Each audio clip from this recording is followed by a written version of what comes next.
দিনাজপুরের ঘোড়াঘাটে বিএনপির মেডিকেল ক্যাম্পে গরিব ও অসহায় মানুষকে চিকিৎসা সেবা ও বিনামূল্যে ওষুধ বিতরণ করা হয়েছে।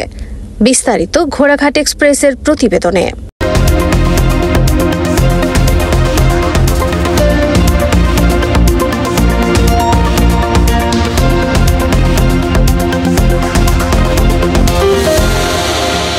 বিএনপির স্থায়ী কমিটির সদস্য ও দিনাজপুর ৬ আসনের ধানের শীষের প্রার্থী ডাক্তার AZM জাহিদ হোসেনের সার্বিক তত্ত্বাবধানে দিনাজপুরের ঘোড়াঘাটে দিনব্যাপী ফ্রি মেডিকেল ক্যাম্পে প্রায় ৮,০০০ গরিব ও অসহায় মানুষকে চিকিৎসা সেবা ও বিনামূল্যে ঔষধ দেওয়া হয়েছে।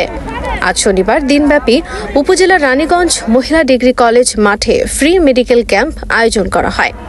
মেডিকেল ক্যাম্পে ৮০ জন চিকিৎসক মেডিসিন, শিশু, গাইনি, চক্ষু, নাক, কান ও গলা, নিউরোলজি, অর্থোপেডিক্স, সার্জারি, হৃদরোগ এবং চর্ম ও যৌনরোগ বিষয়ে পৃথক বুথে চিকিৎসা দেন। চিকিৎসাপত্রের সঙ্গে রোগীদের বিনামূল্যে ওষুধ দেওয়া হয়।